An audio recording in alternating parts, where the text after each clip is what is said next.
I never thought my life would collapse so fast. One day I was a wife and a new mother, and the next I was standing alone with my baby girl, Lily, in my arms, abandoned. My husband walked out when Lily was barely a year old. Desperate, I carried her back to my parents' house in Ohio, hoping they would at least open their doors. But within months, they pushed us out with nothing but a suitcase and cold words. "We can't carry your burden anymore."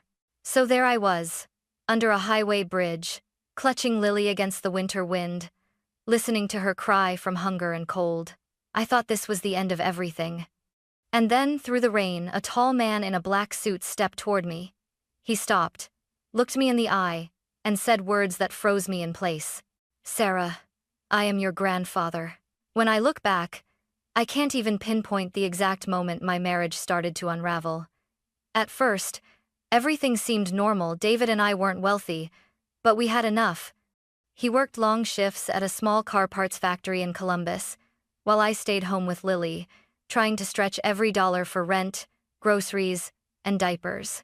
I thought we were partners, surviving the struggle together. But slowly, I noticed the changes. David began coming home later, his phone always buzzing, his smile fading when he looked at me. I tried to believe it was just stress, the weight of bills and responsibility, but deep down, I knew something was breaking. One evening, after another exhausting day of feeding Lily, washing bottles, and pacing the apartment floor to rock her to sleep, I asked him, "Are we okay, David?" He barely looked up from his phone. "Yeah, fine." But his eyes told a different story. Distant, distracted, guilty. I ignored the warning signs for weeks, convincing myself he still loved me. Until the night I found a message on his phone from a woman I didn't know. "Can't wait to see you tomorrow. Don't let her suspect." My stomach dropped. My hands shook so hard the phone slipped from my fingers and clattered on the floor. When David walked into the room, his face turned pale as if I'd caught him stealing. "Who is she?" I whispered, my voice breaking. He didn't deny it. He didn't even try. He just sighed, almost annoyed, and said, "Sarah, I can't do this anymore. I don't love you the way I used to. I've met someone else." Those words cut through me sharper than any blade. I looked over at Lily sleeping in her crib, her tiny chest rising and falling, and I thought, how could he do this? How could he abandon her before she even knows what a father is? I begged him to stay for Lily's sake if not mine. But his suitcase was already by the door. He kissed Lily on the forehead, not even glancing at me, and walked out without looking back. The apartment suddenly felt colder, emptier. The hum of the refrigerator, the creak of the floorboards, everything seemed louder in his absence. The following days blurred together. I tried to manage on my own, but the rent swallowed half of what I made from my part-time cashier job at a grocery store. Diapers, formula, and doctor visits piled on top of that. I skipped meals to make sure Lily had enough, drinking coffee instead of dinner just to stay awake through the night feedings. And yet, no matter how hard I fought, it was never enough. The landlord started leaving notices on the door, bold letters screaming, "Pay or vac it." I cried silently while holding Lily, whispering promises I wasn't sure I could keep. "Mommy's here. I'll figure it out." When I finally realized I couldn't, I picked up the phone and called the only people left, my parents. My voice cracked with shame as I asked, "Can Lily and I stay with you for a while? Just until I get back on my feet." There was a long silence. My mother finally sighed. "You can come, but don't expect this to be permanent." It wasn't warmth. It wasn't love. But it was a roof. And for Lily, I swallowed my pride and said, "Thank you." I packed what little we had left into 2 bags, some baby clothes, a faded blanket, and the last can of formula, and left the apartment that once held my dreams of a family. As I locked the door behind me, I felt like I was also locking away the last pieces of the life I thought I had. The drive back to my parents' house in Dayton felt endless. I sat on the bus with Lily nestled in my arms, her tiny hand gripping my sweater as if she could sense my unease. I stared out the window at the gray skies, wondering if I had failed not just as a wife but as a mother. When we arrived, my mother, Carol, opened the door. She didn't rush to hug me or even look at Lily. Instead, she glanced at the bags in my hands and muttered, "Bring your things upstairs. Your old room is still there, but it's full of storage. You'll need to clean it. Her tone wasn't cruel exactly, but it wasn't welcoming either. It was the tone you'd use with a stranger asking for a favor. My father, Richard, not the grandfather I'd meet later, but my dad sat in his recliner, watching television. He barely turned his head when I walked in. Make sure Lily doesn't cry too much. I need my sleep. I bit my lip and nodded. For Lily's sake, I swallowed every word burning on my tongue. The room I grew up in had changed. Boxes of old clothes, broken lamps, and forgotten junk were piled against the walls. Dust coated the shelves. The bed sagged in the middle. It didn't feel like home anymore. Still, I laid out Lily's blanket in the crib I'd dragged along, wiped down the surfaces, and whispered, "This will be enough for now." At first, I tried to stay invisible, help around the house, cook dinner, and take care of Lily quietly, but it was never enough. "Look at your brother, Mark," my mother said one night as we sat at the table. "He has a good job in Chicago. A wife, 2 kids, a real home. Why couldn't you be more like him?" I stared at my plate of spaghetti, twisting the noodles without answering. "Mark always made smart choices," my father added. "You, Sarah, you've been nothing but trouble since high school. And now, bringing another mouth to feed into this house." He nodded toward Lily, who sat in a high chair beside me, happily babbling to herself. I felt the sting of tears, but forced a smile for Lily's sake. She didn't deserve to see her mother break down. To contribute, I found a part-time job at a nearby diner, waiting tables during the day. Every dollar I made went toward baby supplies and giving my parents a share for letting us stay. Mom kept track of every penny, reminding me whenever I came home late, "Don't think you're living here for free." Sometimes, when I got home after a double shift, I found my mother rocking one of Mark's kids in her arms. He often visited with his wife, Claire, but ignoring Lily when she reached out, crying for attention. It was like my daughter was invisible to them, a burden they wished would disappear. One evening, when I rushed home after my shift, Lily had a fever. I panicked, holding her in my arms, begging Mom for help. She barely looked up from the TV. "You need to learn responsibility, Sarah. We raised our kids already. Lily's yours." Her words sliced through me. I wanted to scream that Lily was their granddaughter too, but the fight drained out of me before it could even begin. I rocked Lily through the night, whispering, "It's okay, baby. Mommy's here. We'll get through this, I promise." But deep down, I was terrified. Terrified that no matter how hard I worked, I'd never be good enough in their eyes. Terrified that they would one day decide Lily and I didn't belong at all. And as it turned out, I was right. The tension in my parents' house grew heavier with each passing week. Lily was growing, starting to crawl and babble more, but instead of celebrating her milestones, my parents treated every sound like an annoyance. One night, after a long shift at the diner, I walked in to find my mother scowling. Lily was crying for hours. "You need to teach her discipline. We can't live like this." "She's just a baby, Mom," I whispered, rocking Lily against my chest. "Mark's kids never cried this much," she snapped back. Claire knew how to raise children properly. The words stung. Claire, my brother's perfect wife, could do no wrong in their eyes. Whenever Mark and Claire visited, the house transformed into a warm, welcoming home.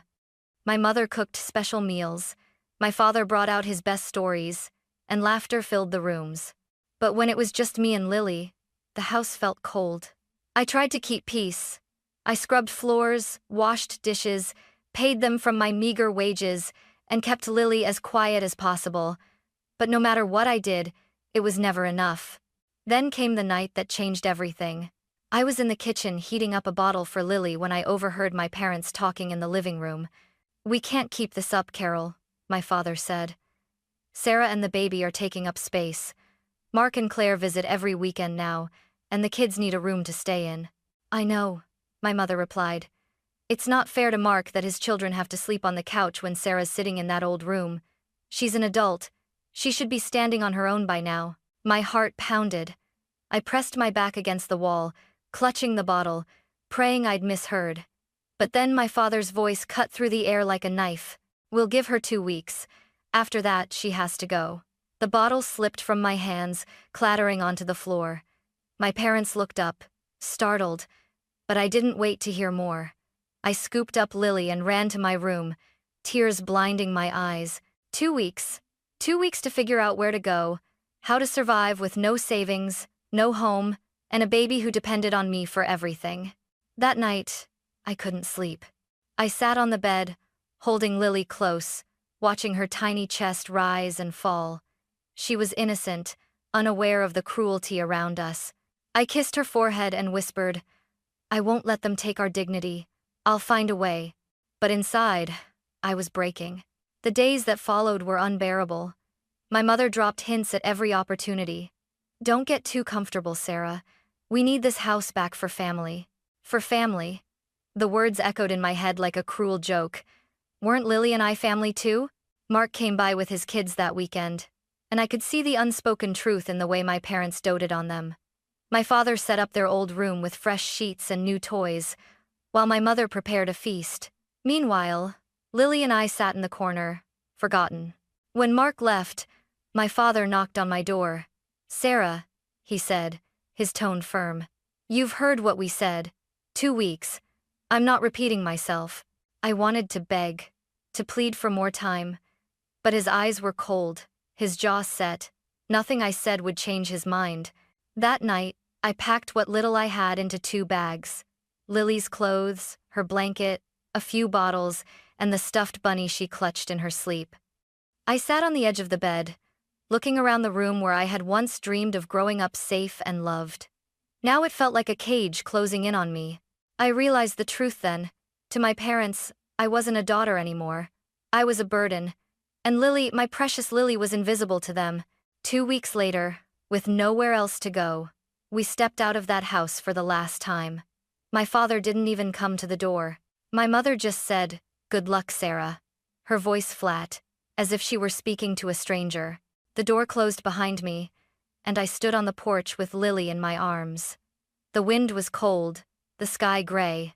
For the second time in my life, I was being pushed out by the people who were supposed to love me most. Only this time, I had more to lose. Because I wasn't just fighting for myself, I was fighting for Lily. The day I left my parents' house, I carried 2 bags and Lily on my hip, not knowing where we'd sleep that night. I found a small, run-down boarding house on the edge of Dayton. The landlord, a gaunt man with yellowed teeth, eyed me suspiciously. "Cash up front," he said. "No noise, no trouble." I handed over the last of my tips from the diner, praying it would buy us time. The room smelled of mildew, the walls stained with watermarks, but it had a door that locked, and a mattress that didn't belong to the street. For Lily, that was enough. At night, I tucked her into her blanket and whispered, "We'll be okay, sweetheart. Just a little longer." But deep down, fear clawed at me. I tried to keep my job at the diner, but childcare became impossible. My mother no longer watched Lily, and daycare was more expensive than my entire paycheck. So, I started bringing Lily with me, hoping the manager wouldn't notice. One afternoon, I tucked her stroller in the corner of the break room, feeding her crackers between orders. But when the dinner rush hit, Lily cried. I rushed to soothe her, but my manager stormed in, his face red. "This isn't a daycare, Sarah," he barked. "You can't bring a baby here. I don't have anyone else, please, I'll keep her quiet." "No. You're done. Pick up your check and go." Ow, the words crashed over me like a wave. I held Lily close as the customers stared, shame burning in my cheeks. We walked out into the night air, my heart pounding, my future slipping further away. Without a job, the days blurred together. I stretched every dollar, skipping meals, eating crackers, so Lily could have formula. I sold my phone, then my wedding ring, just to buy diapers. But it wasn't enough. The landlord knocked one rainy afternoon, his voice flat. "You're behind on rent. Out by tomorrow." I begged, clutching Lily in my arms. "Please, just one more week. I'll find work. I'll pay you." He shook his head. "Tomorrow." And he meant it. The next day, our belongings were dumped in the hallway. I stood in the rain, clutching Lily under my jacket, watching the only roof we had close behind us. I called my parents one last time, desperation breaking my voice. "Mom, Dad, please, I don't have anywhere to go. Lily's sick, she needs warmth. My father's reply was cold as ice. Mark and his kids are coming this weekend. We can't take you back. You'll figure it out. The line went dead. That was the moment I realized. To them, we truly were nothing. So, I walked. Through streets slick with rain, past glowing windows where other families sat around dinner tables. Each step felt heavier, but Lily's soft breaths against my chest kept me moving. By nightfall, we found ourselves under a highway bridge where other lost souls gathered, men huddled by fires in rusted barrels, women curled under thin blankets, children clutching stuffed animals gone gray with dirt. A man named Joe, a mechanic who'd lost everything, handed me an old tarp. "Keep her warm," he said gently, nodding toward Lily. I spread the tarp over us, holding her close. Her tiny body shivered against mine, and I whispered through tears, "Mommy's here. I won't let go." That night, as rain pattered on the concrete above, I lay awake staring into the dark. I'd lost my husband, my home, my family, and now my last shred of security. For the first time, I wondered if we would survive. The storm that night was relentless. Rain pounded against the concrete above us, finding its way through cracks and dripping onto the tarp I'd spread out. The wind howled through the underpass, cutting through my thin jacket. Lily whimpered against my chest, her cheeks damp and flushed with fever. I rocked her gently, whispering, "Shh, Mommy's here. Hold on, baby. Just hold on." My voice broke, but I forced myself to smile for her. Beside us, Joe and a woman named Maria, another soul lost to the streets, struggled to keep their small fire alive. Maria glanced over, her eyes filled with pity. She handed me a packet of crackers she'd been saving. "For the little one?" she said softly. I thanked her, my throat tightening with gratitude. But even as I fed Lily tiny pieces, the fear clawed at me. She needed warmth, real food, medicine, not scraps under a bridge. As the storm raged on, I closed my eyes and prayed. I hadn't prayed in years, but desperation makes you reach for anything. "Please, if there's anyone listening, give me a way out, for her." And then, through the sheets of rain, I saw movement. At first, I thought it was just another drifter, but as the figure drew closer, I realized he didn't belong here. He was tall, dressed in a black suit that seemed absurd in the downpour, and he carried a large umbrella. His polished shoes splashed in the puddles as he walked with purpose, scanning the shadows under the bridge. My heart raced. Strangers could mean danger. I pulled Lily closer, shielding her with my body. The man stopped a few feet away, lowering his umbrella. His face was lined with age, his silver hair plastered slightly by the rain, but his eyes, sharp and blue, pierced through the darkness. For a long moment, he just looked at us. Then, in a voice steady and warm, he said, "Sarah, I finally found you." I froze. "My name?" My voice shook as I demanded. "Who are you?" He stepped closer, his gaze softening as it fell on Lily. "My name is Richard Whitmore. I'm your grandfather." The words crashed over me like thunder. I shook my head. "No, that's not possible. My father told me you died years ago." Richard's lips curved into a sad smile. "That's what he wanted you to believe, but I'm very much alive, and I've been looking for you for a long time." I tightened my hold on Lily, suspicion boiling with confusion. "If you're really my grandfather, then where have you been? Why now when we're at our lowest?" He didn't flinch at the accusation. Instead, he crouched down so he was eye level with me, the rain dripping from his umbrella onto the concrete. "Your father, my son, betrayed me, Sarah," he said quietly. "He stole everything I had. He spread lies that I was gone, buried me with his silence. But I never stopped searching for you. When I heard what happened, your husband leaving, your parents casting you out, I knew I couldn't waste another day." His eyes glistened, but his voice stayed firm. "I will not let you or Lily suffer another night like this. Come with me. Let me give you the life you deserve." My mind reeled. Was this real, or just another cruel trick the world had decided to play on me? I searched his face for deceit, for the slickness of a con man, but all I saw were the lines of regret and a resemblance I couldn't ignore, the same piercing blue eyes my father had, only softer, kinder. The storm raged louder, wind whipping the tarp from above us. Lily cried, her tiny fists curling against my chest. I looked at her, my sweet baby girl shivering in my arms, and something inside me broke. We had nothing left. No home, no job, no family willing to love us. If this man was lying, I'd deal with the consequences. But if he was telling the truth, this was our only chance.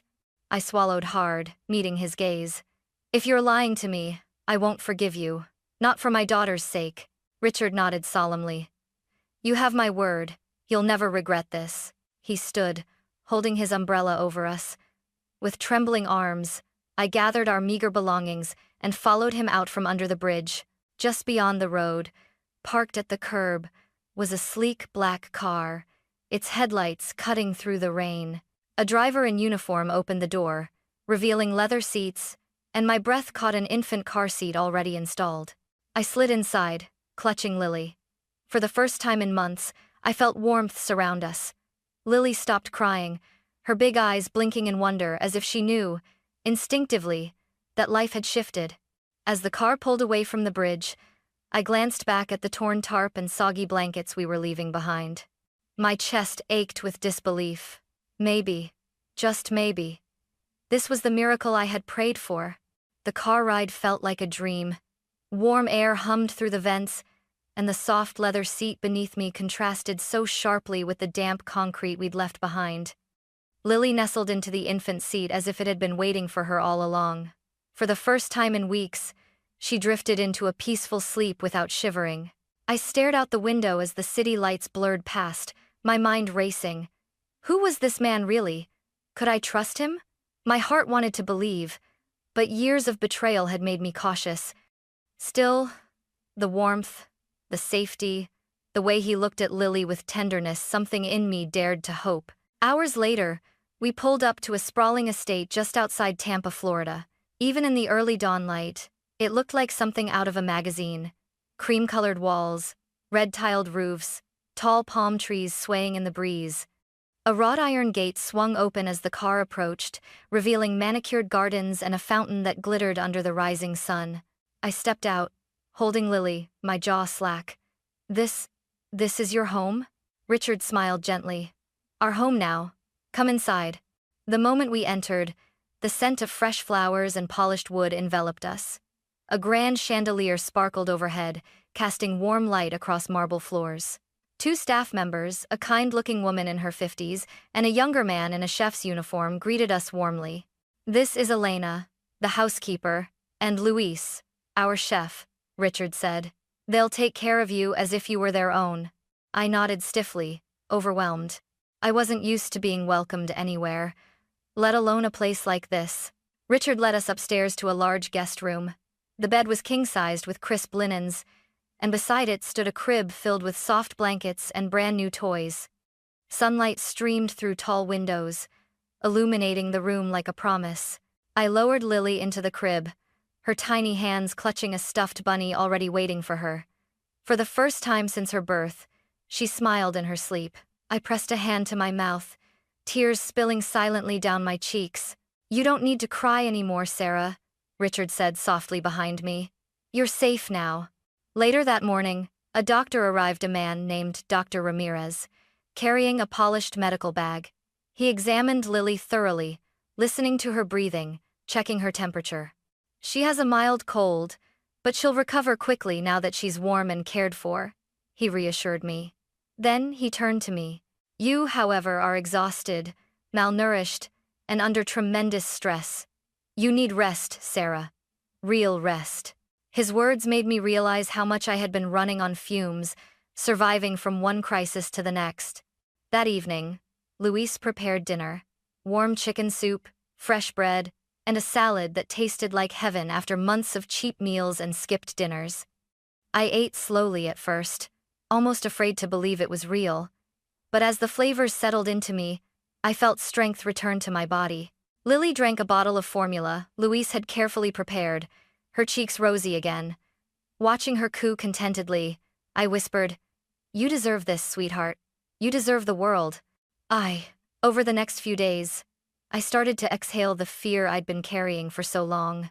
Every morning, I woke to the sound of birds in the garden instead of traffic on a highway. Elena helped me wash Lily's clothes, folding them neatly into drawers. Luis made breakfast with fresh fruit and warm bread. Richard never pushed, never demanded. Instead, he spent his mornings on the balcony, sipping coffee, inviting me to join. "Tell me about yourself, Sarah," he said one day. "Tell me everything you've endured. I want to know." And for the first time, I did. I told him about David's betrayal, my parents' cruelty, the sleepless nights under bridges, the hunger and shame. He listened without interruption, his eyes glistening with sorrow. When I finished, he reached across the table and placed his weathered hand over mine. "You've suffered enough. From now on, you will not walk alone. I promise you that." I wanted to believe him. A part of me still held back, still afraid of another cruel twist. But as I looked around the crib where Lily slept soundly, the warm food on the table, the steady presence of this man who called himself my grandfather, I felt something stir inside me. For the first time in years, it was hope. When Richard first suggested I join his real estate company, I almost laughed. Me? A single mother who had spent the past year begging for shelter, who had no degree, no polished resume, no self-confidence left. But he insisted gently, "Sarah, you know about life. You've survived storms no classroom could teach. That kind of strength, that's what people trust." So I tried. On my first day at Whitmore Properties, I wore the simple navy suit Richard had bought me. Walking into the glass building downtown felt surreal. The lobby gleamed with marble floors, and employees hurried past in tailored clothes, speaking in quick, confident voices. I wanted to shrink into the floor, but Richard didn't announce me as his granddaughter. He simply introduced me to the staff as a new trainee. "Sarah is here to learn from the ground up," he said, his tone firm, leaving no room for favoritism. At first, I struggled. I stumbled through phone calls, mixing up terms like escrow and appraisal.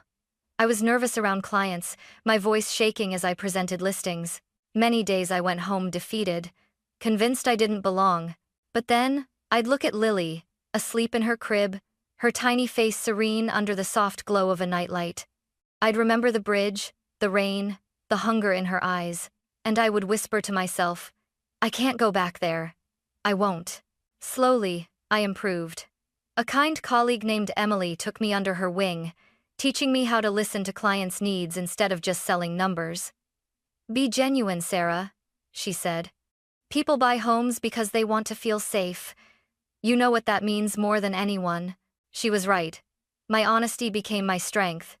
Instead of slick pitches, I spoke plainly, sharing why certain houses felt like true homes. Clients began trusting me.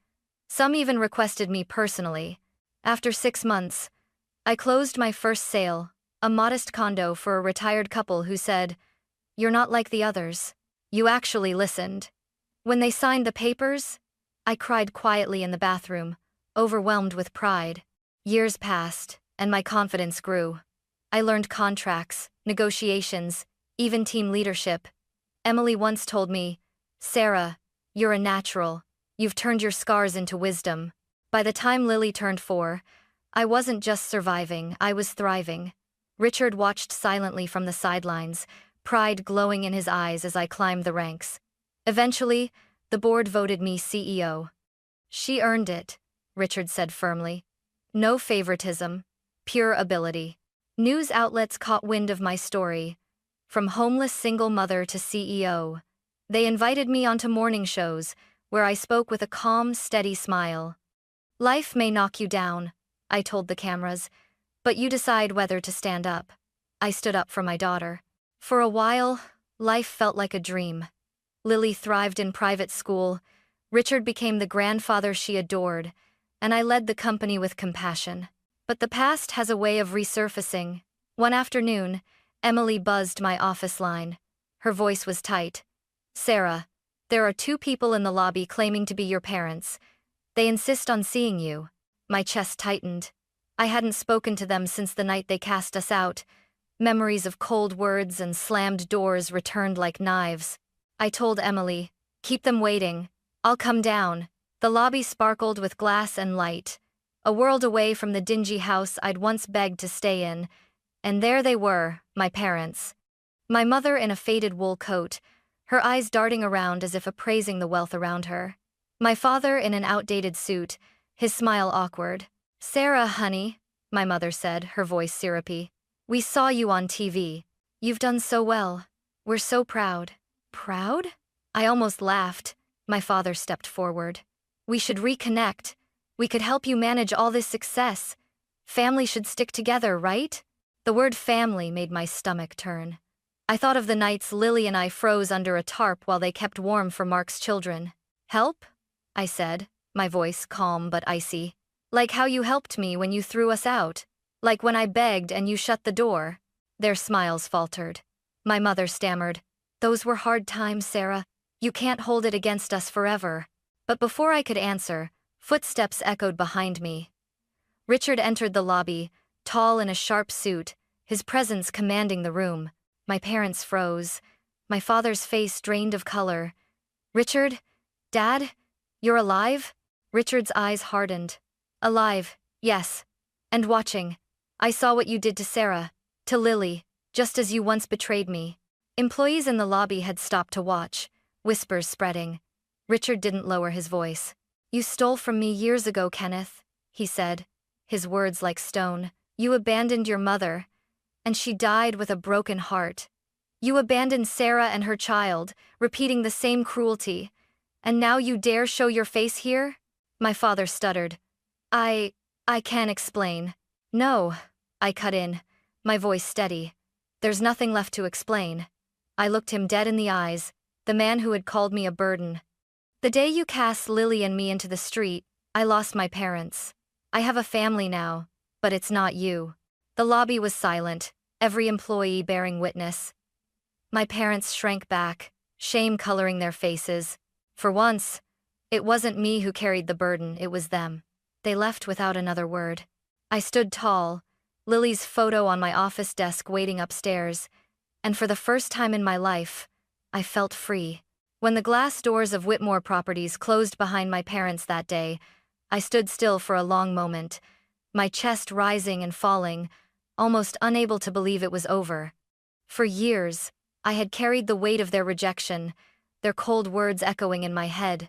"You're a burden." And now, with the whole world watching, I had finally returned their judgment to them. Richard placed a steady hand on my shoulder. His voice was low, but every word carried strength. "You've done well, Sarah. You've faced the past without fear. Now it's time to live for the future." And for the first time in my life, I felt that future opening wide before me. That evening, back at the mansion, Lily ran into my arms after school, her backpack bouncing. "Mommy, Mommy, I got a gold star in class today." Her bright eyes were filled with joy, untouched by the darkness we had survived. I hugged her tightly, inhaling the sweet scent of crayons and sunshine. "I'm so proud of you, baby. You're my star." At dinner, the three of us, Richard, Lily, and I, sat at the long oak table, laughter echoing through the grand halls. Lily told silly stories about her classmates. Richard chuckled softly, and I realized this was family. Not the people who abandoned me, but the ones who stayed, who cared, who chose love over blood. Weeks turned into months. My role as CEO deepened, and with Richard's wisdom beside me, we expanded the company into new markets. But I never forgot where I came from. I started initiatives to help struggling single parents buy affordable homes. "No one should ever have to raise a child under a bridge," I told the board. They all agreed. At night, after long days of meetings and paperwork, I would take Lily to the mansion's balcony. Together, we looked out at the twinkling lights of Tampa stretching into the horizon.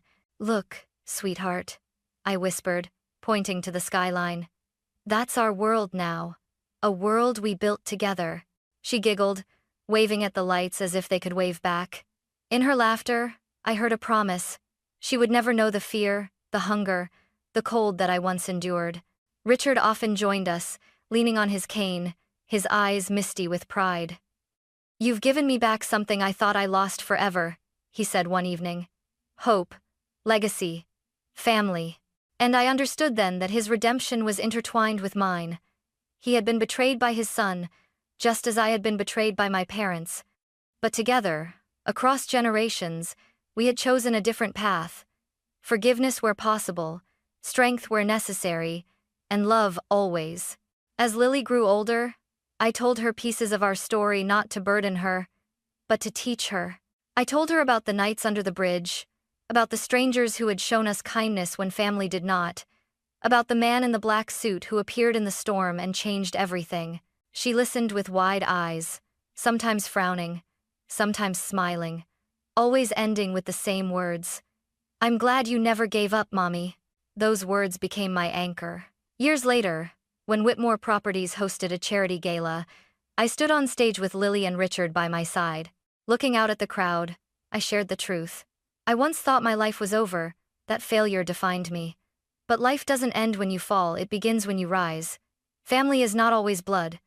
Family is love, responsibility, and the people who stand with you when the world turns away. The audience rose in applause, but all I saw was Lily's smile and Richard's proud nod. As the night ended, I stepped outside into the warm Florida air. The stars glittered above, just as they had on the darkest nights of my past. But this time, I wasn't alone, trembling in the cold. I was standing tall, a mother, a granddaughter, a leader, and I knew, with absolute certainty, that no matter what storms lay ahead, Lily and I would never face them alone again.